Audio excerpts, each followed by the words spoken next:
Assalamualaikum warahmatullahi wabarakatuh. Perkenalkan, nama saya David Resman. Kembali lagi dengan saya. Di sini saya akan menjelaskan mengenai Kotlin dan layout dasar. Untuk Kotlin sendiri, saya akan menjelaskan pertama itu adalah tipe data. Di Kotlin sendiri, tipe data itu merupakan jenis data yang dapat disimpan dan diolah oleh sebuah program komputer. Di Kotlin sendiri itu biasanya ada tipe data integer, boolean, double, ataupun char. Ini kita tunjukkan terlebih dahulu ya seperti apa. Di sini saya sudah membuat filenya, file tipe datanya. Untuk Kotlin sendiri itu kita untuk memulai itu bisa menggunakan val atau var, di mana val sendiri itu untuk tipe data yang immutable, yang artinya ketika kita sudah membuat tipe datanya, maka nanti ketika kita ingin mengubah nilai dari properti tersebut, kita tidak bisa. Berbeda dengan ketika kita menggunakan var, yang dimana var sendiri itu suatu tipe data yang mutable, yang dimana nantinya kita dapat mengubah isi dan nilainya. Misalnya kita akan membuat tipe data yaitu integer.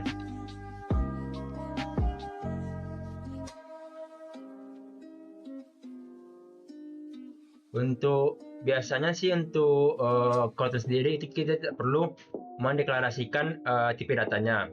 Jika kita membuat seperti ini, maka Kotlin akan mempresentasikannya bahwa variabel kita yang bernama angka itu bertipe data integer.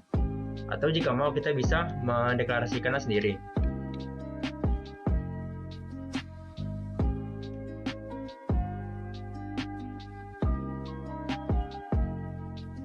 Seperti ini. Kalau di sini kita memastikan bahwa variabel dari angka 1 itu bertipe data integer. Lalu ada juga tipe data bertipe boolean.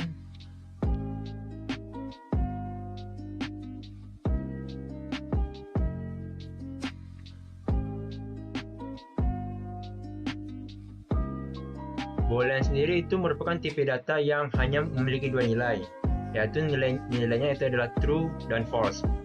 Kalau seingat saya untuk nilai default dari boolean sendiri itu bertipe false.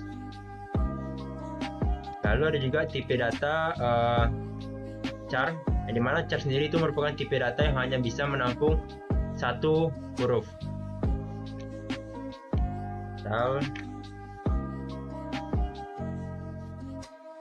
Untuk char sendiri itu kita memberi nilainya menggunakan petik 1, dan jika kita menggunakan petik 2 itu biasanya akan error.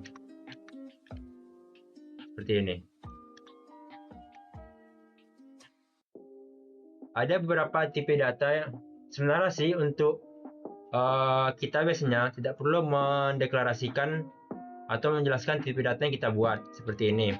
Akan tetapi ada momen di mana kita kalau bisa harus memberitahu tipe data apa yang kita miliki. Seperti itu tipe data ini.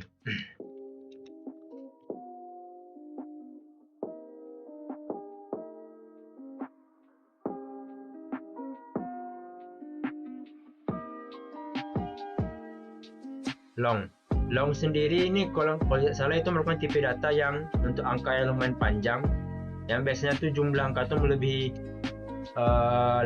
integer. Ada juga tipe data untuk byte.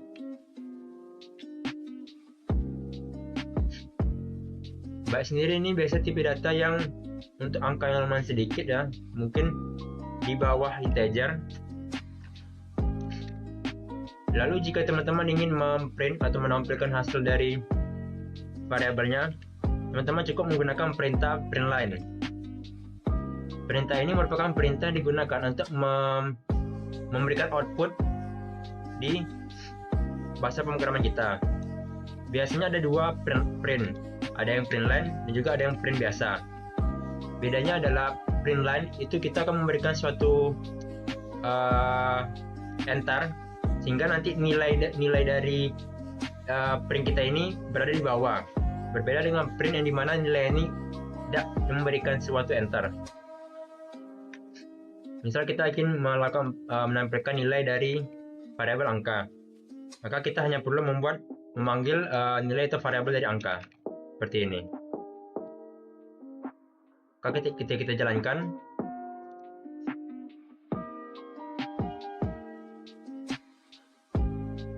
Kita tunggu sebentar untuk menunggu berjalan.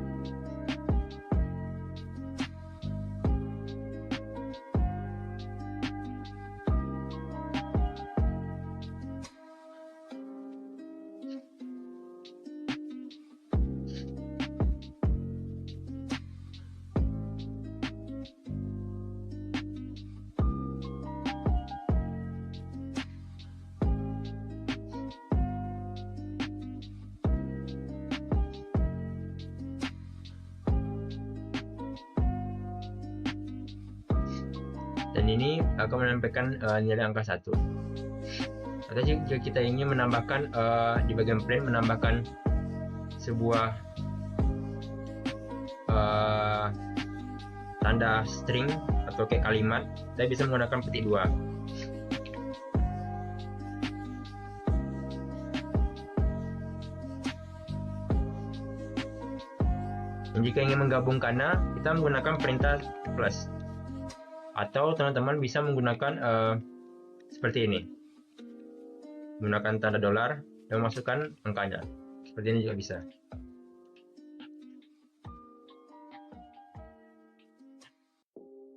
Nah, seperti ini. Lalu lanjut ke yang kedua,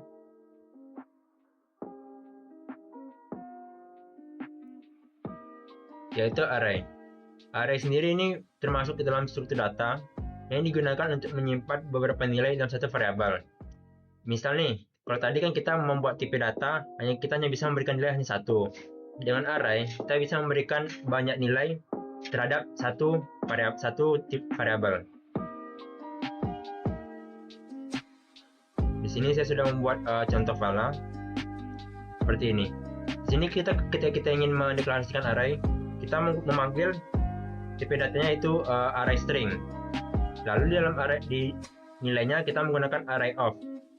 Kita beri nilai lebih dari satu nilai yang ada.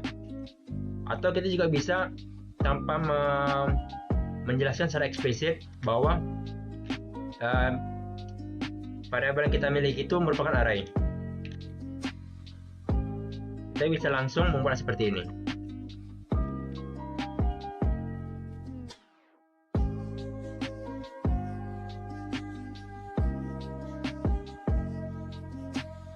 Ini. Di sini kita mendeklarasikan bahwa variabel coba array itu merupakan bertipe array. Sedangkan di bawah ini, Kotlin sendiri sudah mengetahuinya bahwa di dalam variabel array ini kita membuat sebuah array. Lalu bagaimana jika seandainya teman-teman ingin memprint nilai dari array tersebut? Kita bisa istilahnya menggunakan perulangan.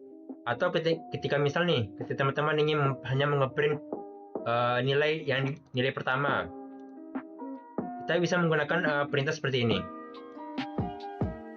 Di sini kita melakukan print dengan memanggil variabel coba array di dalam kurung angka. Angka di sini itu merujuk kepada indeksnya. Di sini kalau array itu kita mendeklarasikan bahwa setiap nilai dalam array tersebut memiliki urutannya. Seperti ini. Silahkan tuliskan apa ada saja. Di sini terdapat 4 nilai. Yang dimana silahkan ini merujuk kepada indeks 0. Berbeda dengan ketika kita di nyata, kita bisa memulai angka dari 1. Tetapi di bahasa pemrograman itu biasa angka pertama itu adalah 0. Sehingga ketika kita melakukan print data, kita panggil nih data coba array index 0, kita panggil nilai dari variabel coba array yang berlokasi 0, yang artinya ketika kita print maka kita akan memanggil nilai dari coba array yang pertama seperti ini. Lalu ketika kita memanggil ketiga, maka kita tentu saja akan memanggil nilai dari coba array yang ke-4, karena kita mulai dari 0 ya, berarti kan 0, 1, 2, 3. Sehingga ketika kita melakukan print, maka yang dipanggil adalah nilai yaitu saja.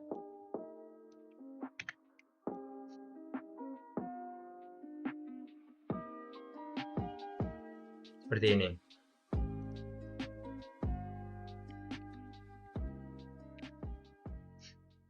Kita juga bisa memanggil isi dari nilai array ini tanpa harus menggunakan perulangan, seperti menggunakan perintah atau fungsi content deep to string.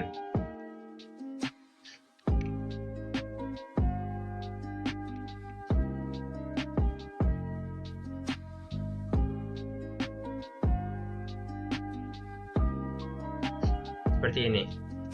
Atau jika teman-teman ingin melakukan print menggunakan perulangan, seperti ini. Kita buat variabel inisialisasi untuk perulangannya, misal angka in di sini merujuk ke nilai atau variabel yang ingin kita perulangkan, coba array. Sehingga di dalam perulangan ini kita tinggal memanggil angka.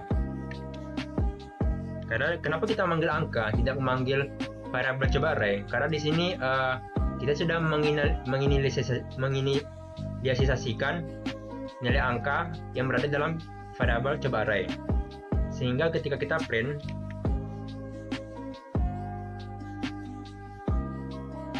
maka akan menampilkan isi dari seluruh variabelnya.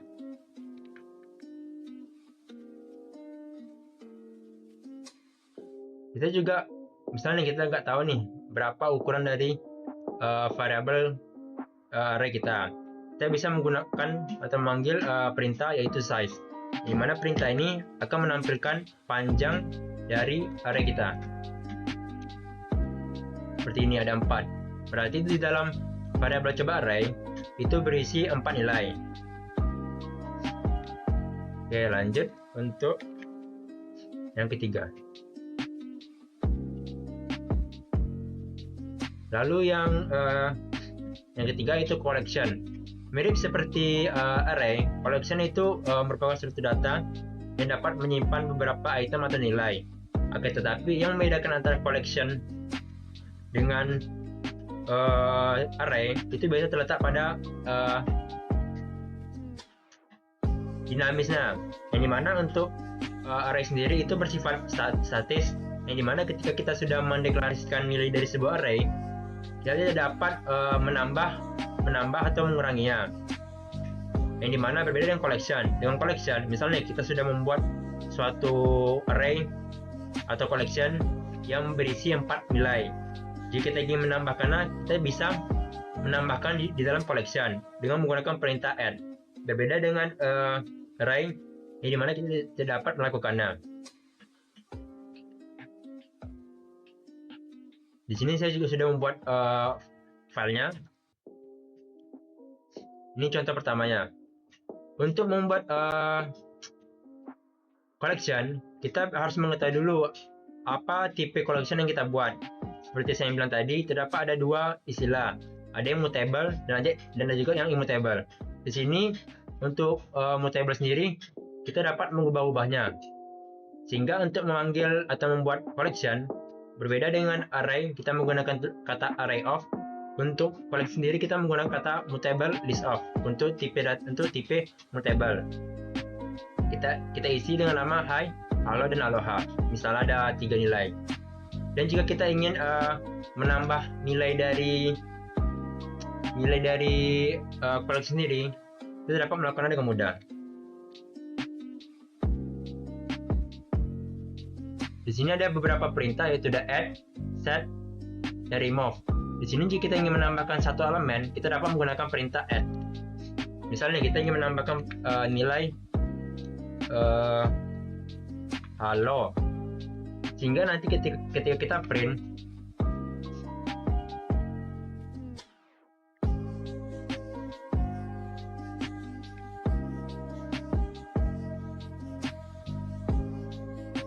kita sudah berhasil menambahkan nilai yang terakhir, yaitu halo. Jadi teman-teman menggunakan array itu kita tidak memiliki perintah add, sehingga untuk tipe data yang istilahnya berubah atau dinamis, sebaiknya kita harus menggunakan collection. Atau jika teman-teman ingin mengacak nilai dari koleksional, kita bisa menggunakan perintah shuffle.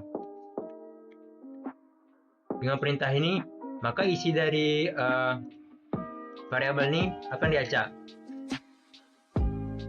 Seperti ini, halo, halo, halo, halo, dan hai.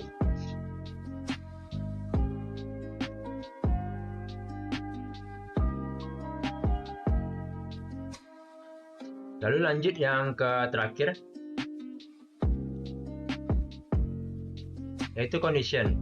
Yang keempat, condition sendiri itu merupakan suatu kondisi yang bisa digunakan untuk menyalakan kode tertentu berdasarkan apakah suatu kondisi itu benar atau salah. Gimana jika seandainya kita nih ingin membuat suatu program, di mana program tersebut hanya dapat dieksekusi jika sebuah kondisi terpenuhi. Misal nih, jika nilai suatu variabelnya 1, maka perintah A akan dijalankan. Jika tidak, maka perintah B akan dijalankan. Itu merupakan contoh dari kondisi. Sini saya juga sudah membuat filenya untuk condition. Ini merupakan contoh pertamanya, yaitu kita membuat sebuah variabel pertama itu angka yang bertipe integer. Kita gunakan if, yang dimana di dalam if ini kita buat kondisinya apa, kondisi harus terpenuhi jika isi dari if ini dapat dijalankan. Misal perintah printline sama rata hanya dapat dijalankan jika seandainya variabel angka merupakan dibagi 2 sama-sama dengan 0, sehingga yang dimana ini perintah ini sama saja dengan artinya bahwa jika variabel angka itu bertipe genap, maka akan di print. Jika tidak, maka jika perintah bernilai ganjil, maka tidak akan di print. Seperti ini. Kita gunakan perintah else.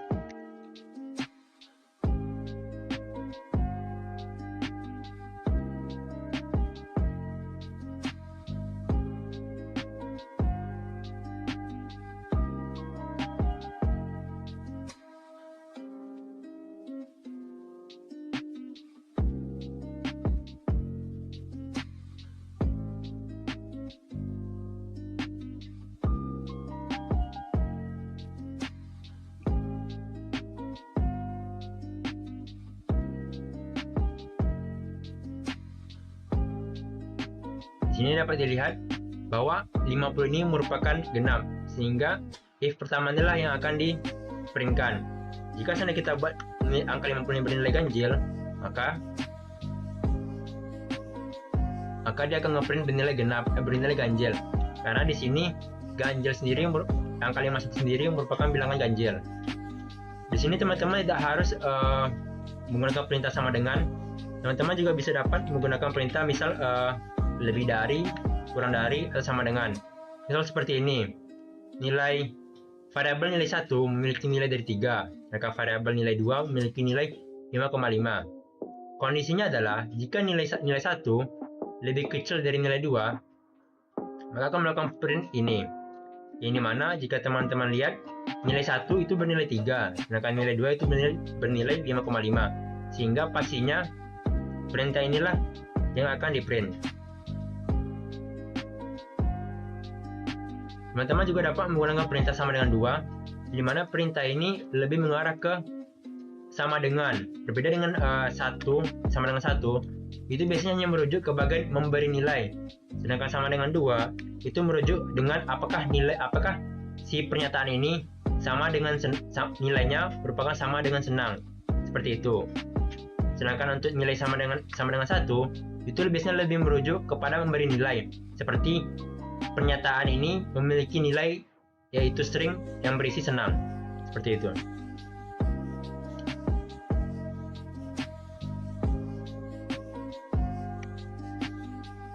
Lalu lanjut yang terakhir yaitu looping.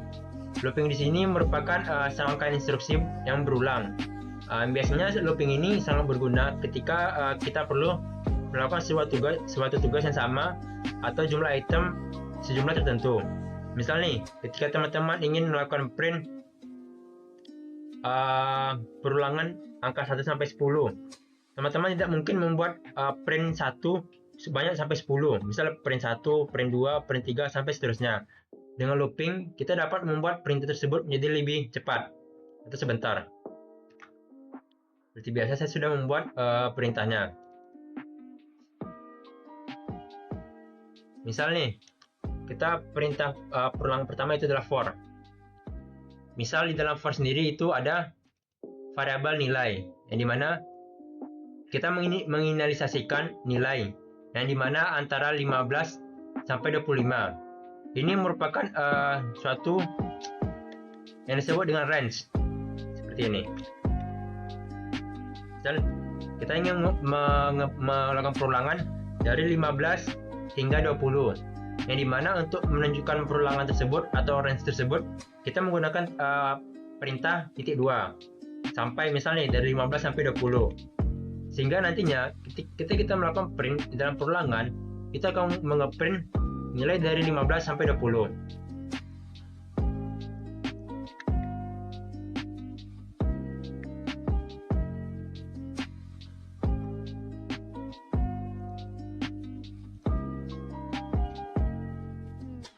15 sampai 20.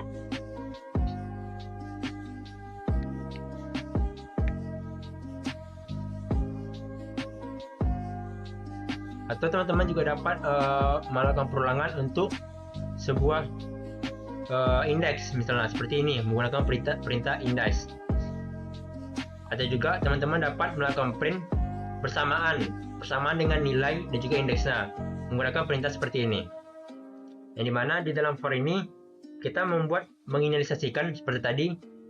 Kalau for pertama kita menginisialisasikan itu nilai sebuah variabel bernama nilai untuk menampung nilai dari ini, perulangan ini.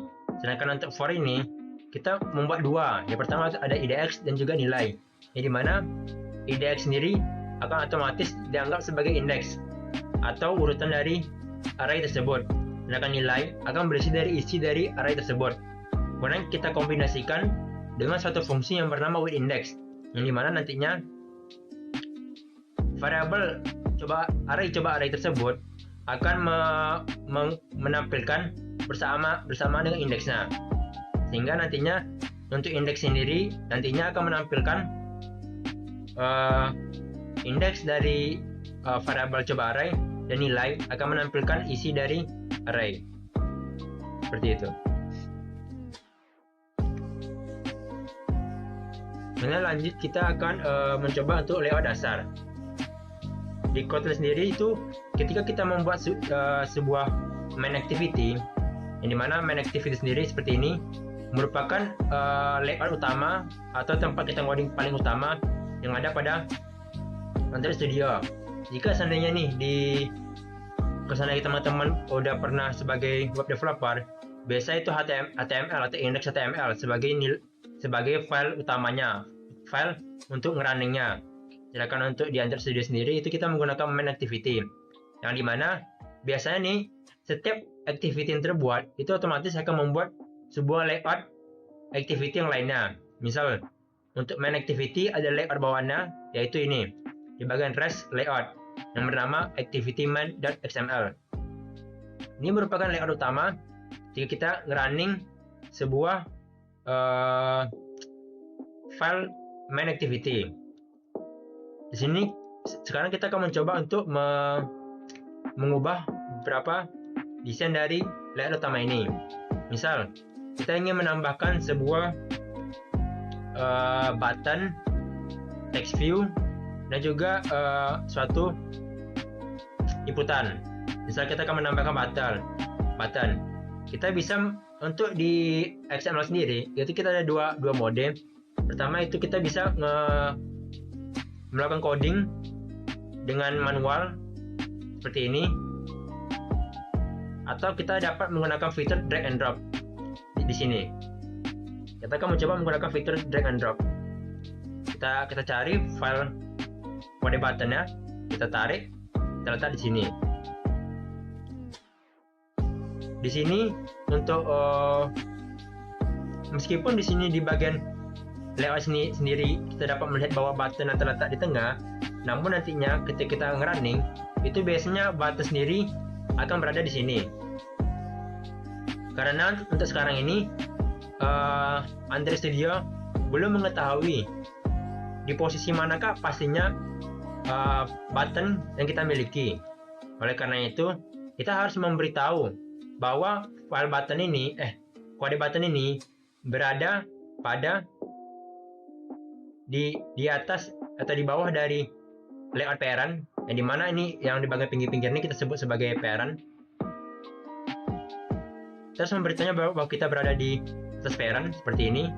Jadi kita lihat contoh dari codingannya, nanti akan seperti ini. Kita berada di top of parent. Lalu teman-teman tarik ke samping untuk memberitahu bahwa dia berada di constraint top end of, atau berada di bagian akhirnya. Di sini top, ini end. Lalu teman-teman arahin ke kanan dan dia berada di tengah.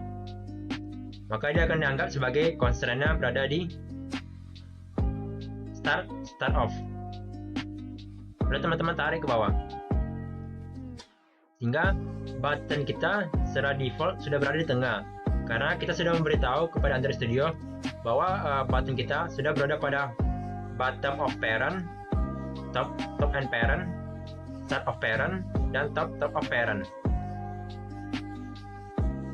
Lalu kita masukkan text view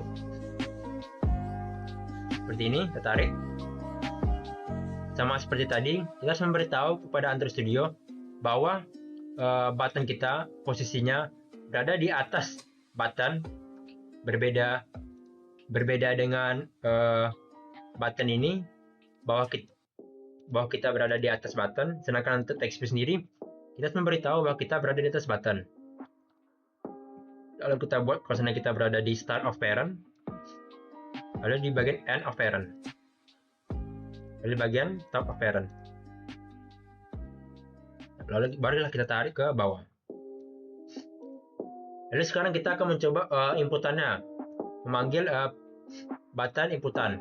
Kita cari di sini text, kita cari misalnya kita mau cari inputan number, kita tarik sini number.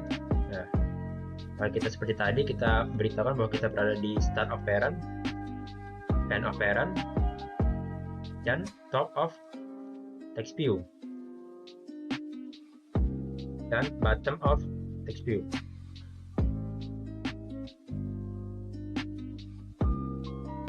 Seperti ini. Lalu ketika teman-teman jalankan,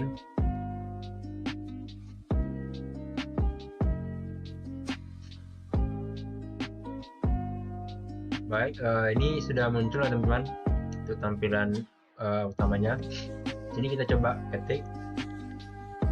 Karena tadi yang kita masukkan itu adalah button atau UI button, sehingga di sini tampilannya hanya button saja ya.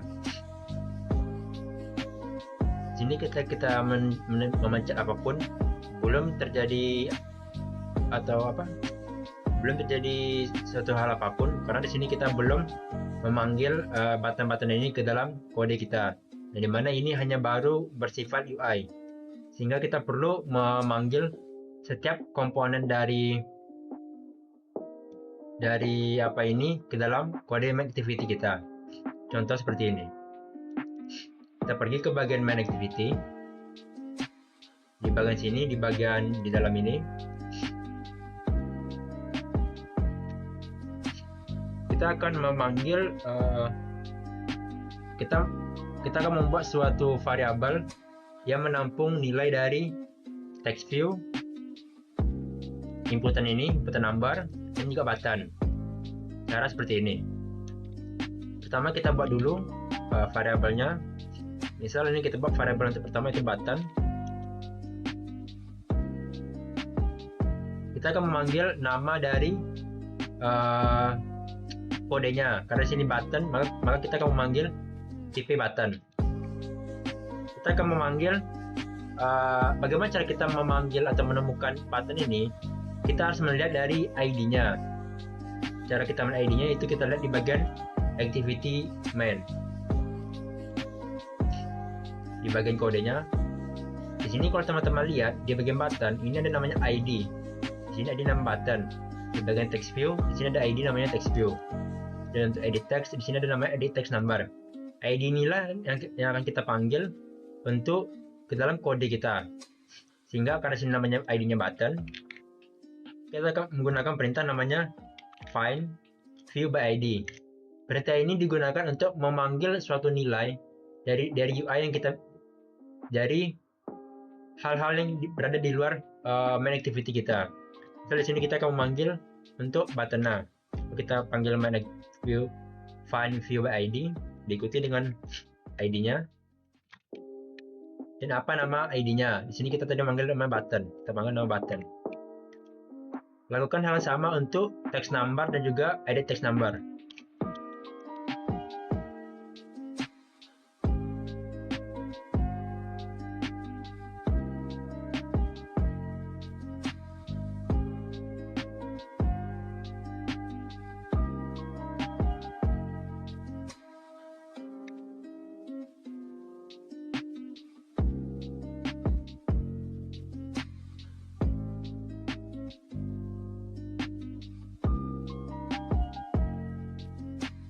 Setelah kita panggil, kita belum bisa melakukan hal apapun karena di sini kita baru hanya sekedar memanggilnya.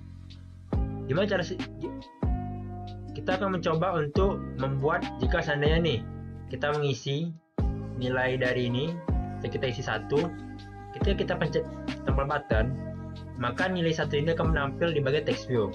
Bagaimana caranya? Kita akan menggunakan event namanya set on click listener, yang dimana fungsi ini berfungsi untuk membuat event yang dimana jika kita menekan button, maka akan terjadi sebuah event, yang dimana event tersebut adalah kita akan mengubah text view, nilai dari text view ini berdasarkan nilai dari edit text. Cara seperti ini, kita panggil nilai dari buttonnya.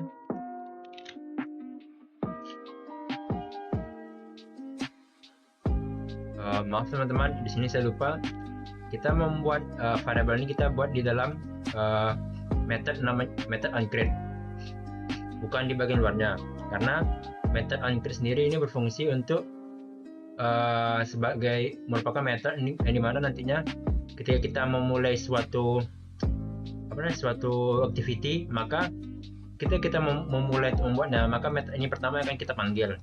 Karena onCreate sendiri itu merupakan method yang dibuat ketika suatu activity baru dibuat, sehingga kita akan membuat perintah-perintahnya di dalam method onCreate. Kita panggil button, kita panggil button titik, kita panggil namanya start on,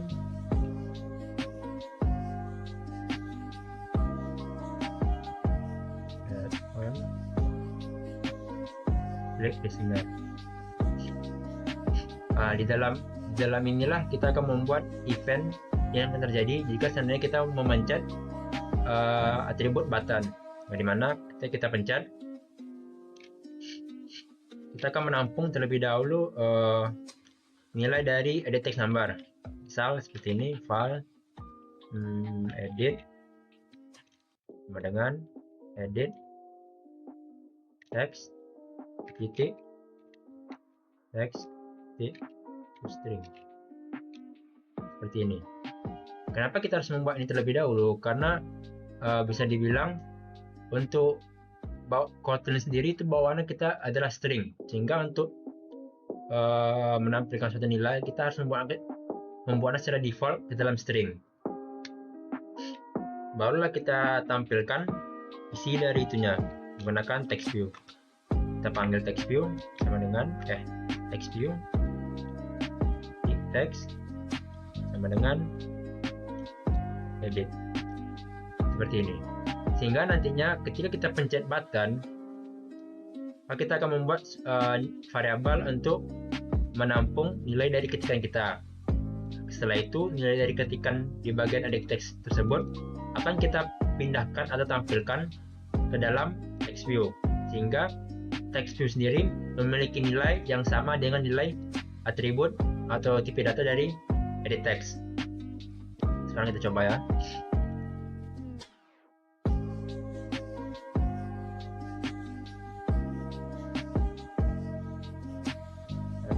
1 kan? 1. Sini kita sudah berhasil untuk mengubahnya. 2. Lalu misal bagaimana jika seandainya kita ingin melakukan pertambahan atau pengurangan misalnya. Misalnya jika seandainya kita pencet 3, maka hasilnya adalah 3 dikali 4 misalnya. Kita dapat menggunakan seperti ini, buat seperti ini.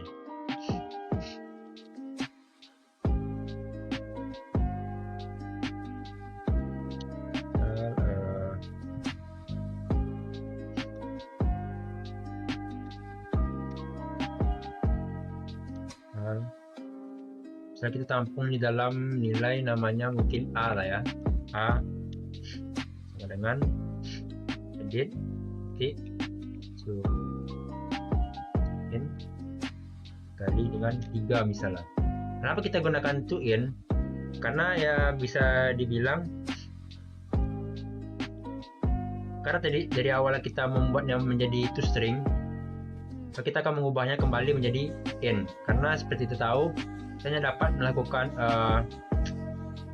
operasi pertambahan atau pengurangan menggunakan integer ataupun tipe numerik lainnya. Kalau kita tampilkan, kita ubah kembali menjadi string seperti ini. Kemudian kita coba.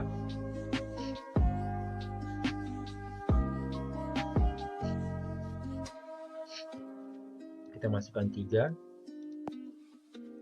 Oke, belum jadi apa-apa. Oh iya, ini harusnya kita tampilkan adalah A ya, bukan edit. Karena di sini kita sudah mengganti di bagian, karena nilai edit sudah kita tampung di bagian variabel A. Coba lagi.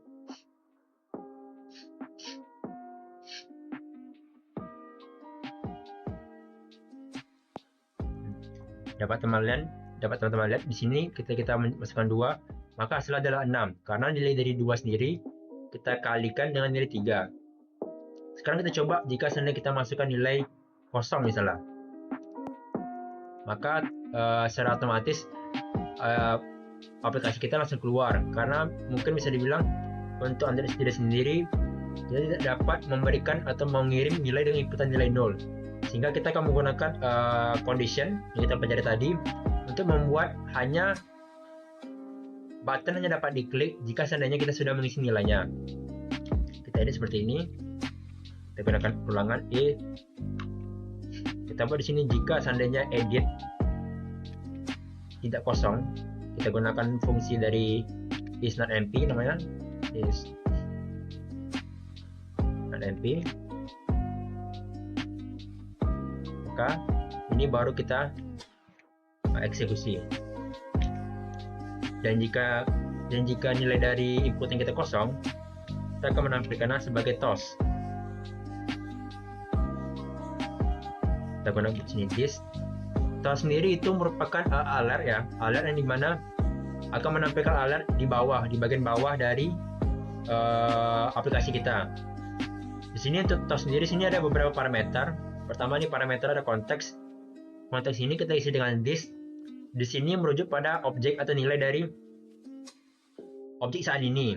Yang dimana di sini berarti merujuk pada apa saat ini, nilai dari saat ini.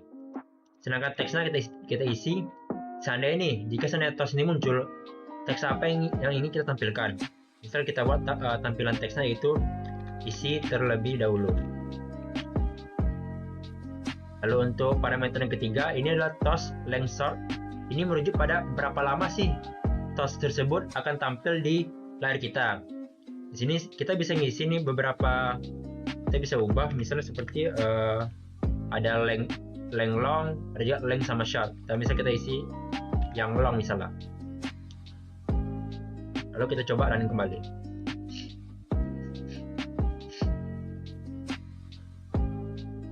Lalu kita coba isi kosong. Di sini dapat teman-teman lihat, mungkin nggak nampak karena dari layar saya. Pas teman-teman perhatikan di sini ada tampilannya isi terlebih dahulu. Dan jika kita isi 2, akan tampil hasilnya. mungkin cukup sekian untuk materi kita hari ini. Saya pamit undur diri. Assalamualaikum warahmatullahi wabarakatuh.